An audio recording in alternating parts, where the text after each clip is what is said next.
We have Mr. Joel Moffett. He's the Principal Product Manager for Comcast Accessibility on the far end here, working across Comcast, developing and integrative assisting technologies.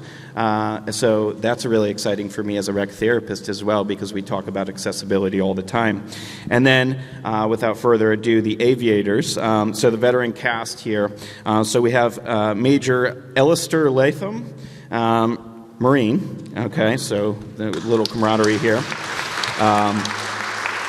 So he actually served as a Marine, enlisted in Vietnam, and went on to serve for 20 years as an Air Force pilot. Since then, he's actually worked professionally as an actor, including one of our own VA PSAs. And then what I heard you share earlier is you were the navigator in Air Force One, the movie. So you might have actually seen him on camera before. Then we have Lieutenant Jim Lloyd, who served as a naval aviator for several years, including conducting operations in Vietnam in 1972. He would go on to a lifelong career in the U.S. Forestry Service, which is, again, a service. So thank you. Then we have Lieutenant Bill Moore. Served alongside Jim as a naval aviator, including being a part of a rescue mission recovering Jim Lloyd after he was shot down over North Vietnam. So excuse me as I got emotional, but that is the power of kind of what the story we're sharing. And thank you, gentlemen, for being here. Thank you, Comcast, for highlighting the voice of the veteran. And with that, I'll hand it to you. Thank you, Evan, and thanks to you and Ann for just reaching out and inviting us to be here. It's such an honor to be here. It's great to see so many familiar faces. It's great to be here in Union Station. So again, a little bit of background. Comcast NBC Universal is a media and technology company committed to supporting the veteran community and their families, and we have been since day one because we were founded by a Navy veteran. Ralph Roberts was a World War II Navy veteran. And so we're committed to providing holistic support all the way from entry to service, throughout the time of service, during the transition, and then post-service, again, not just for the veterans, but for the families as well. And that is through access to connectivity, ensuring the digital skills are there to use that connectivity, but also improving the accessibility of the products and technology services available. So a little bit about this film. It's just unbelievable how it came together. I mean, the stars really aligned. It was inspired by the enduring bonds that are forged amongst veterans. And again, we're honored to bring the power of these connections to audiences through this short film. And it really showcases the power of technology and facilitating meaningful connections across generations, but also bringing access to what were previously unreachable experiences. So again, as Evan mentioned, the cast comprised of 4 Vietnam veterans, 3 of whom are with us today here. And it really brought authenticity to the film's narrative. And again, I saw some folks kind of dabbing their eyes after seeing that, so maybe that was the first time. I've seen it probably 58 plus times and have the same reaction every time. But again, Alistair and Jim and Bill, again, thank you so much for being here. I mean, as really part of a pioneering generation of aviators who reached new heights. And we appreciate you being here to share your stories. So can we start by reflecting on the experience that putting this film together brought, as far as what was that overall experience of being part of this aviators film, and what did that mean to you and your families? Anybody? Yeah. Well, for me, I'm not an actor. I never really did much in that kind of role. And I was honored last year to have been selected based on my military experience way back 50-some years ago to be in this commercial. And it's been a whirlwind experience for us. Unbelievable. In fact, my feet haven't hit the ground, and it's been 7 months since the filming started. But it's been wonderful, and it brought back tremendous memories.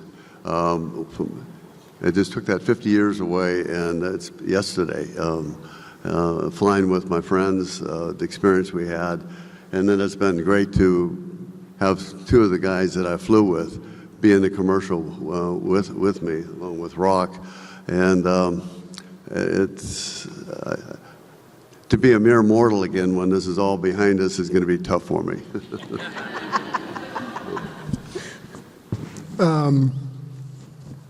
Let's see. I guess I was really surprised.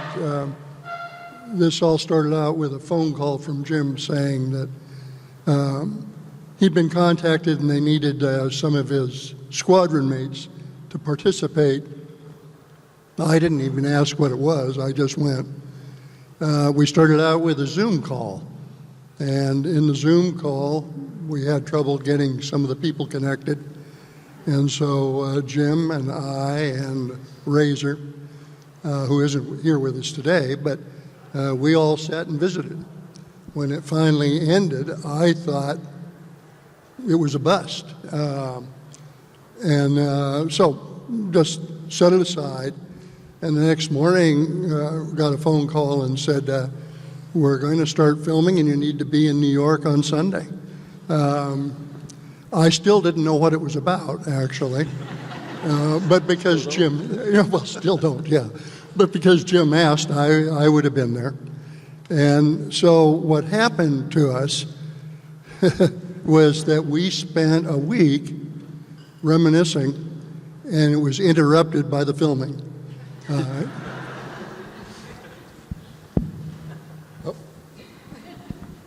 Well, it started out, I was on the set for NCIS when my agent called me and told me that the VA was looking for me.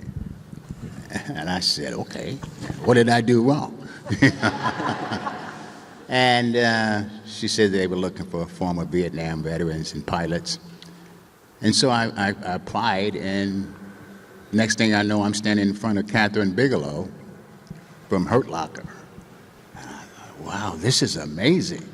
This is a commercial with you? And so we shot the video in Upper New York, Long Island. And I went back home and I thought, what could possibly come from this? And when I saw the video, I was amazed at the technology that we've achieved with AI. I mean, it's incredible. So being a Vietnam veteran and being a Marine, I left Vietnam in March of '68.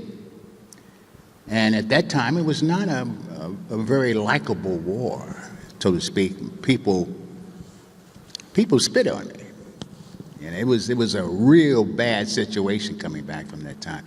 So I had all those memories coming back after 50 years, and it's amazing how clear they were. And I realized that I lost a very good friend during that war. And it all flashed back. And I realized I hadn't forgotten that.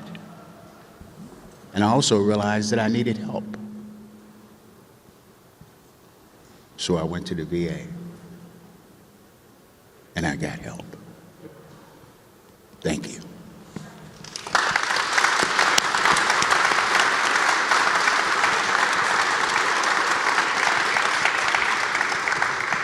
Well, thank you for sharing that. And we're hearing organic stories all over the place, even inside the company, as folks are seeing the film and saying, I knew my dad served, but I didn't know what he did.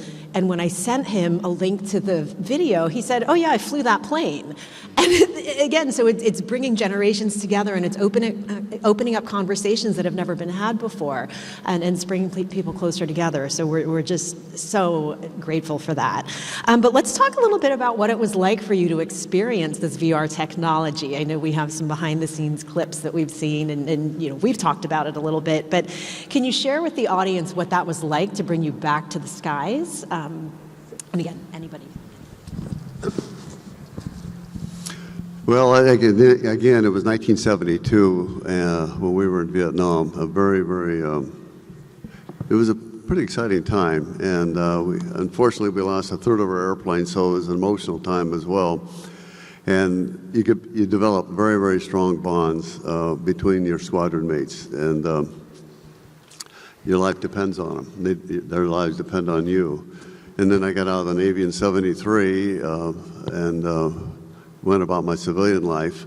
And the memories of my friends were always there. And every once in a while we'd catch up. We had one reunion in now 52 years. But getting back together with these guys, it was like we were never apart.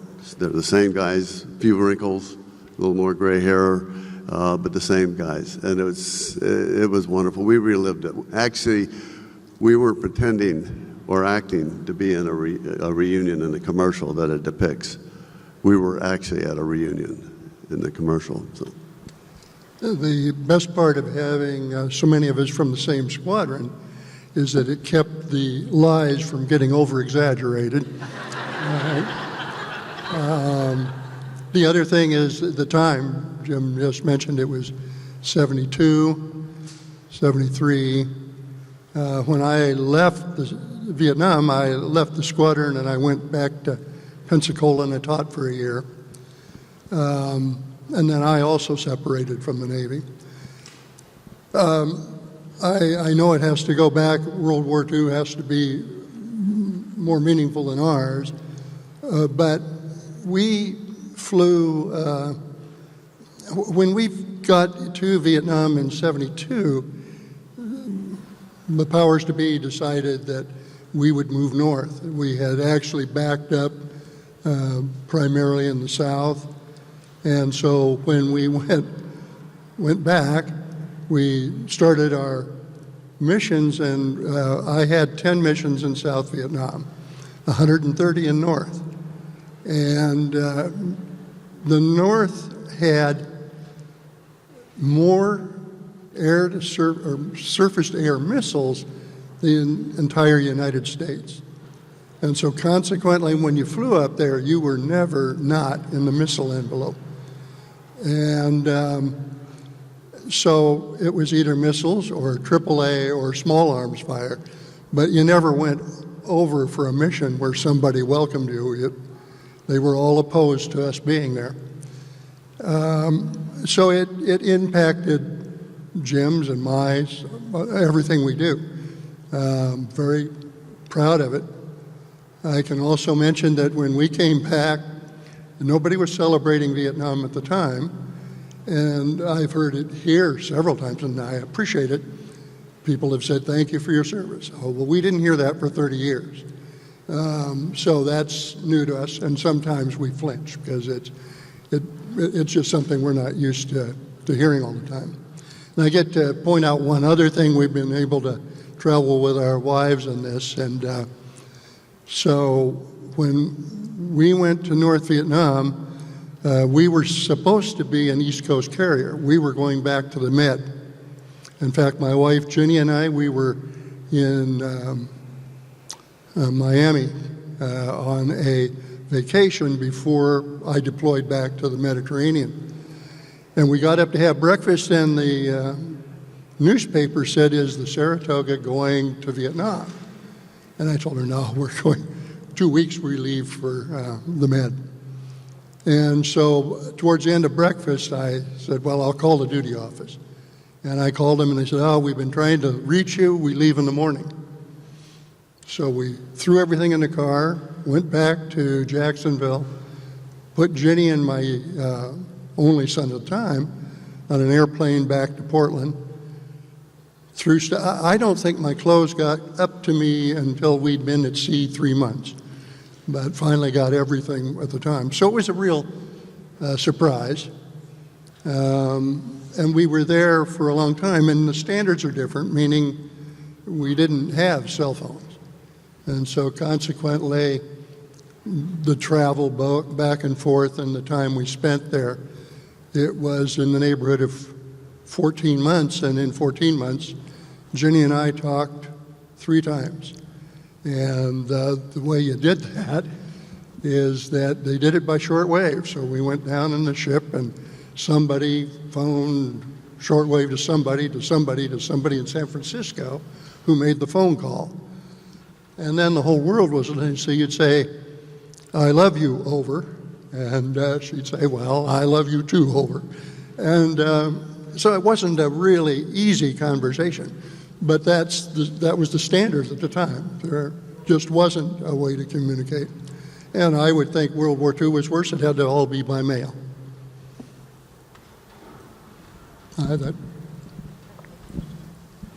So in the year 1965, I entered the Marine Corps. And I left the city of St. Louis because I realized that my life was going in the wrong direction. So with an 8th grade education, I joined the Marine Corps. And within 13 months, I'm in Vietnam. And I realized that I'd made a big mistake, that I should have joined the Air Force.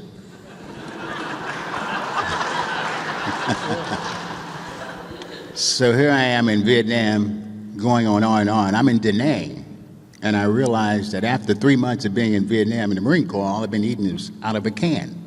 And once every other week, we'd change clothes, and we'd change everything, and we'd get new clothes.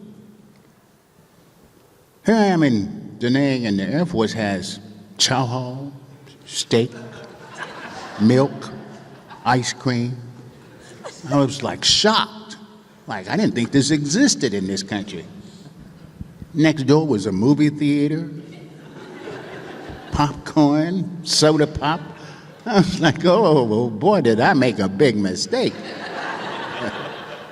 So I got out of the Marine Corps 1971 and joined the Air Force and became an officer and a pilot. And during that time, I realized that the time that I spent in Vietnam really did help me understand the meaning of leadership and the ability to move forward. I got a college degree. As a matter of fact, believe it or not, I have a master's in psychology.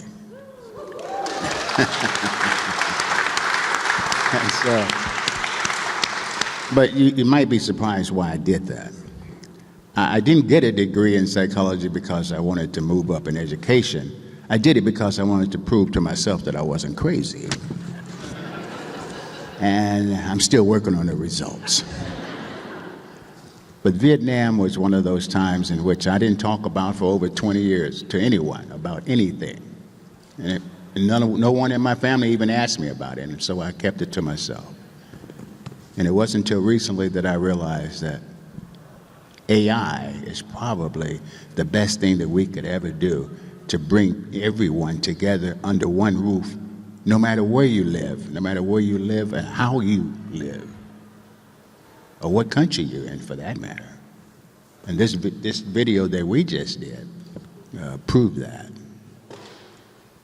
Thank you.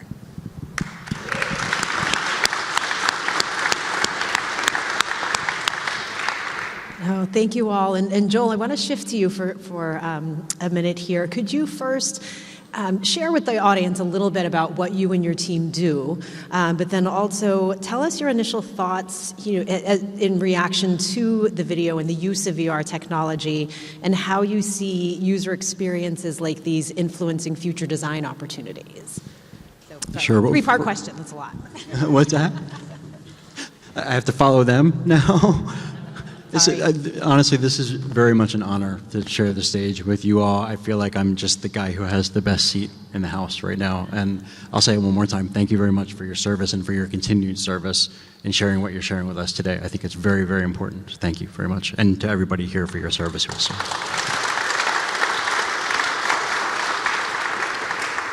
So again, my name is Joel Moffitt. I work for Comcast for Xfinity. I'm the engagement lead for the accessibility team. So what we work on is accessibility and disability inclusion, making sure that our products in our world, our workplace, are really optimal for people with disabilities.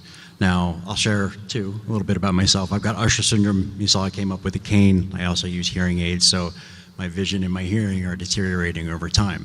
But technology has really empowered me to keep up with the world and even do more than I've ever been able to do. So while it's a tough disease to live with, it's really enlightening to live with it and to learn through technology as I go and to help others learn through technology as we go. So my reaction to this video was that what a great show of empowerment. I love that the video leads in with, oh, don't you think they're a little too old for that, right? But what it ends up with is we're soaring, light them up, right? And I love that tone of empowerment because that's what we strive for every day. There's no patting on the head. There's no pity. It's all about what technology can do to inspire, to empower, and to help you do more. So the connectivity that the commercial is all about is what empowers people to use the VR headsets and have that experience to really meet people where they are. So whether talking about VR or the many things that the phone in your pocket can do, accessibility-wise, that you might not even know about and could really benefit from right in this instant. That's what this story is really all about for me, and that's why it's so important to have everybody sharing here today. Oh, thank you. And so as Rashi had, I don't want to interrupt. You can clap. I'll take a clap. I wasn't expecting any claps. Well, as Rashi had mentioned earlier, the title of her slide was bringing industry to and collaboration, and the public-private partnership that is so critical for advancing, again, technology and care. Can you speak a little bit to the past experience with the VA, and how was this history of collaboration? How did that history shape kind of future initiatives, and what are some additional opportunities for collaboration? Can you say that one more time? Oh. Echo up here. No, when we're this age, we don't hear well. That's a Okay. Well, this one's for Joel, but this is really to. Can you just give us a little bit of the history of the collaboration with the VA, some of that, and how that has shaped some of the future initiatives and what opportunities you see for additional collaboration? Again, thinking about the conversations here today so far and that call to action for the public-private and nonprofit partnership. Sure, that's for me, right? Yeah, okay. Making sure. I got the hearing aids too, so the echoey room is a little bit difficult sometimes. But so the partnerships like with the VA are really at the core of what we do because if anybody's familiar with the independent living movement, people with disabilities being self-determined, right? It's all about, it used to be nothing about us without us. Now it's nothing without us.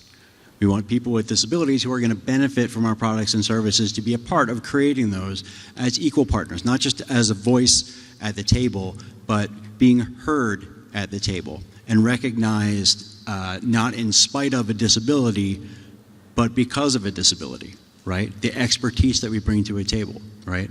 And that goes the same for veterans. You have a unique expertise, a unique lived experience that you bring to the table that we cannot do without and should not do without. So that's what we're all about. So the VA, with this extensive network, bringing things like virtual reality into the mix and learning how we can use that to enhance accessibility. And that doesn't have to be a word that resonates with you, accessibility or disability. It's not about what you can or can't do. It's about what you need as a human, as a customer, whatever it is, and technology can help you achieve that. So technology needs to be available to you. You need to know how to learn about it. You need to be able to afford it. It needs to be able to be accessible, and it's got to be easy, right? Or else you're going to put it down. So that's what organizations like the VA help with, and we work with Team Gleason, which is an ALS foundation that puts technology in the hands of people with disabilities, people with ALS. We use things like eye tracking. Can you believe that you can actually look at a screen with your eyes and your eyes become the mouse and you blink at what you want to click on? That's a reality today. A lot of people don't know about these types of things. A lot of people don't know about VR. So knowing about these things and being able to get them to the people who need them is critically important. I think that's where the VA can make such a huge, huge difference in the world of technology. Oh, thank you. Thank you. Okay, so Bill and Jim and Alistair, this is for you. So what are your thoughts on what VR technology can provide for your generation or future generations of veterans? And what would you tell your fellow veterans that might be hesitant to try this technology? Well, first of all, this was the very, very first time I ever used a VR headset. It was last October. I never used it. And it was, for me, a blow-away experience. I don't know how they made it possible to be able to actually live it. You know, I'm sitting there flying in combat in real life in my mind, and then probably in reality I look like some guy fighting bees and sitting there with his headset on with a stupid smile. But that was the hard part. It's the reality of coming back to Earth when I took it off. That which showed how the other way it was really a transition back to flying. It was absolutely wonderful. And what I would like to do is, because Comcast Affinity was very generous and they gave each us a set to take home, is have my friends and family try it to see what we did 50 years ago. And it's very effective. And so I think it's a good way for veterans to share their experiences. I don't know how you do it in scary or unfortunate or sad experiences, but for flying, even in combat, was a very positive thing for us. So it's, I highly recommend using it and sharing it for that experience. I can echo part of that. I also had never heard of VR until we went and did the filming, and then they gave me a headset. For flying, it is really visual, and interestingly enough, a significant part of flying is actual physical, meaning when you make a steep turn with the goggles, you don't feel the G-force, but you certainly get all of the visual references. So I associated it with tremendous training for instrument flying or just using the airplane. But here, the booths out here are spectacular. I didn't realize what else could be done. And I've been out here and tried goggles in I guess you'd call it a health environment. But there are some incredible things going on, and it makes me feel really a lot better in that we're not just promoting gaming. I don't game, actually. My kids can attest to that. Okay? But I think that the VR thing that I've seen displayed out here is absolutely spectacular. Well, after I retired from the Air Force, I joined United Airlines as a 747 pilot.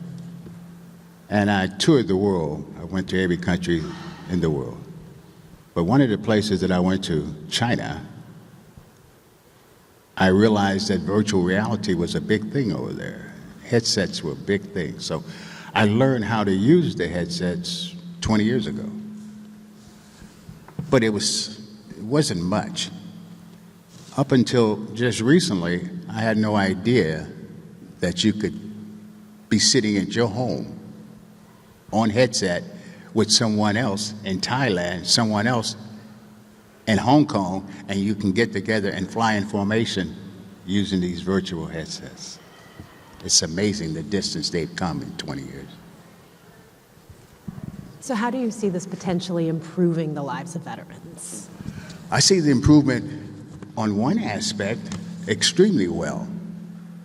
On another aspect, being a Screen Actors Guild member, I see it being in a different area, in that on a set, instead of having real bodies, you can have AI bodies, which means you don't need extras anymore, which means studios can save money. From the VA standpoint, I see that we can use this as a benefit for most of our veterans who need help, who want help, who seek help. So on one hand, it's a good thing, and on the other hand, it's a bad thing. Well, it's definitely, again, bringing what were previously unreachable experiences to the user, and again, also just bringing experiences back, allowing folks to relive, and really, sometimes maybe they're not as positive, but it's important to face them and go through them. So. Oh, most definitely. Overall, and it's only from an actor standpoint that's a factor. For everyone else, it was part of the Screen Actors Guild strike, and we strike for over 9 months because of this AI innovation. So it is a big thing. It's a huge thing. And if you notice yesterday, the biggest AI chip corporation tripled. They split 10-1 because of this. And so right now, AI is leading the pace in terms of innovation. Well, we want to leave a little bit of time for questions, but Joel, could you just kind of close the panel discussion with what you see in terms of future advancements in accessibility on the horizon as it relates to VR, and how we can really strengthen the collaboration that we're talking about here with industry and the public sector. Sure, absolutely. And I know we had a video, but I think we can probably, do you want to just move on to the questions after this? Is that ideal? It's fine, whatever you want to do. I want to be cognizant of the time. But so yeah, as far as products go, when it comes to Xfinity, I'm sure we have some Xfinity customers here, maybe. Show of claps. And we may have some people that live in Cox Cable territory that also licenses our stuff, and a lot of the same accessibility features are available. So as our products progress, you see accessibility features working their way in, meeting customers where they are. I mentioned the eye tracking piece. We have something called our web remote. If you go to webremote.com and you're an Xfinity or a Cox customer, or in the Canadian providers, Shaw, Rogers, you can use that right now. You can control your TV right now. You can create custom buttons for whatever you want to do, and it will work with the assistive technology that you need. So imagine if you're unable to use a mouse, but you can use a keyboard, you can control the remote. If you use eye tracking or a sip and puff system, any of these different assistive technologies, we want to make it easy so people don't have to self-identify and say, hey, make a special solution for me. We want to meet you where you are and say the things that you're already using can empower you today. So one of those other things as far as remote goes, I have it here. We have a new Xfinity large button voice remote. You can just say accessibility and get accessibility options. You can say closed captions. You can say voice guidance, and a voice will talk you through the screen. So someone who's lost their vision, whether suddenly or has never had vision, can be guided through the experience. So again, just giving people the ways that they need to empower themselves to use products just like everybody else. So this is the new large button voice remote. It's got a battery door that won't ever fall off. It stays attached. It's got a lot of tactile wayfinding, so to make it easy for you, and an easy to press voice button. If anybody wants to check it out, find me and I'll let you have a go at it.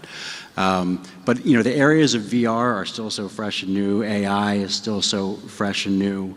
But all of those things coming together to enhance entertainment experiences, education experiences, home security and control. Again, the mobile devices in your pocket. There's so much that's right on the edge of the horizon, but there's so much that's there today that organizations like the VA can really help get the word out about. I mean, a lot of us here probably found out about VR through the VA, right? That's what I'm hearing on the panel.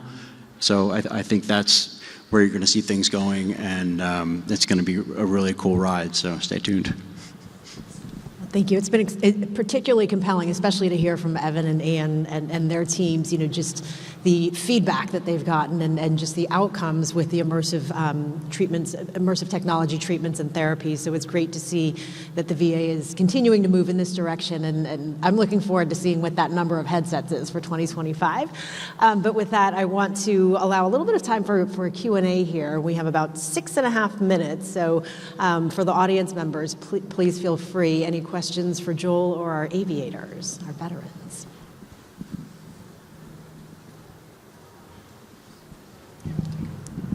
Gentlemen, thank you for your service. 30-year submariner, so you guys stay in the air, we'll go underwater.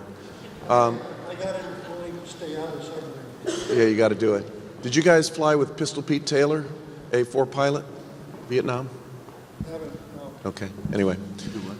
Say Pete Taylor, A4 guy. Pete Sailor. He's asking the name. Oh, no. All right. My question is this, is for Comcast as well as the gentleman. Have you thought of a Super Bowl ad that ties the VA to this? It's one of the best ads I've seen. And at the bottom of each ad, see if you could put a QR code or something that allows veterans to link. Because what I heard from you all is the connection to each other as squadron mates. And I've been the class secretary for my Naval Academy class for 44 years. Hate to say it's been that long. And the most important thing is connecting to each other. So the AI experience allowed you to experience each other. And so how do you take that experience each other piece and using Comcast's voice to bring that back together, whether it's squadron mates, company mates, battalion mates, shipmates? Because I hear that was the thing. It was the reunion going on and the ad interfered. How do you bring that back and get the VA to do more of that? Because that sounds like that was one of the most healing things. Your thoughts? I'm not sure that I have the thoughts. It's more probably to Comcast and how they would do it. It's certainly been nothing but wonderful for us. And everything we've done, whether it's being promotional or doing the original filming, has just been one long reunion for us. And so thank you to Comcast and Xfinity and everybody involved. I'd just like to add that the camaraderie that veterans have, even if they don't know each other, is very, very strong. I didn't realize that till years after I got out of the military. I did not join the military to be a veteran. I joined to fly. And, but being a veteran is one of my most prized possessions, along with the lady sitting over here that's my wife. And not that she's my possession, but you know what I mean. Got to clarify that. I'll pay for it later. But the trust level between veterans is real strong, and I just want to just take 30 seconds and tell you a real quick story. Years ago, when I was in Montana working, I had the opportunity to work with an individual employee. We got together. We spent a week together to pick up checking projects. He happened to be in the Army in Vietnam, and I told him my story of my shoot down. Somehow it came up, and my rescue, and I think that opened the door for him, because he sat there, and as we pulled into the garage, he started telling me this absolutely terrible story that he went through. I never repeated it. It's that hideous. And he was crying, the engine's running, we're halfway in the garage for about 20 minutes. Then he wiped his tears and thanked me, and we went about and said, see you tomorrow. I get a phone call a half hour later at my little hotel room from a woman I didn't know. It was his wife. And she said, what happened? He has never been like this before. His feet are off the ground. He hasn't stopped smiling since he got home. And we had he was a different person the rest of the week. Years later, when I was Director of Fish and Wildlife for the Forest Service out of Albuquerque, my secretary came in and said, there's a couple here to see you. And it was them 23 years later. And he told me how much it's changed his life. So I guess what I found out through my own experience is, if a veteran wants to talk to another veteran or anybody about their experience, regardless of how bad it is, if they want to do it, is please listen to them, because it can make a big difference, as this was.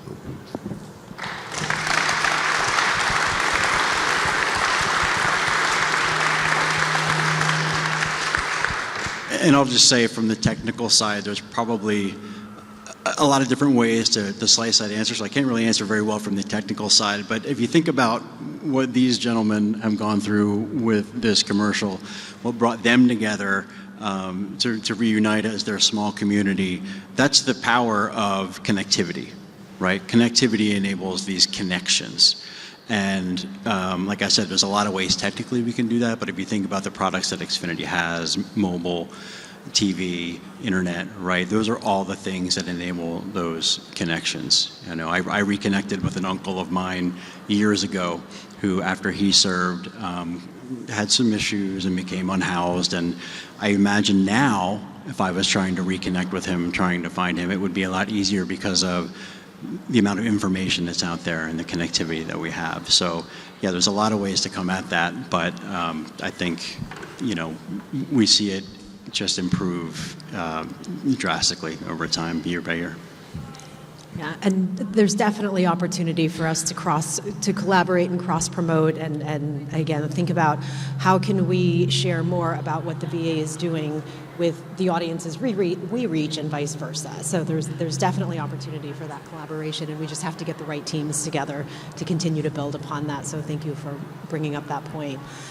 We are pretty much out of time, and I see Evan giving me the side eye, which is pretty much the hook here. So, but in the last 30 seconds, though, I do want to recognize the other mice in the room, and I think what you meant is military spouse and mother. I'm positive that's what you meant. But we do have 3 special military spouses in the audience with us, the spouses of our veterans here. Would you please stand?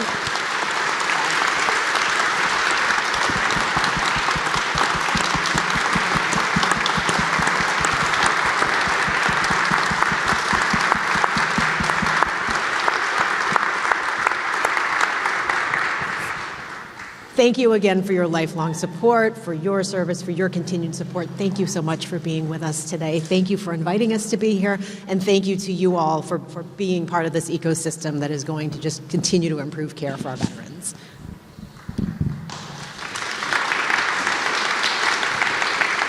So I will go ahead and wrap up, and I want to just highlight a couple points that were made that are really important for us to take away. As one, that this technology opens the door for us to talk.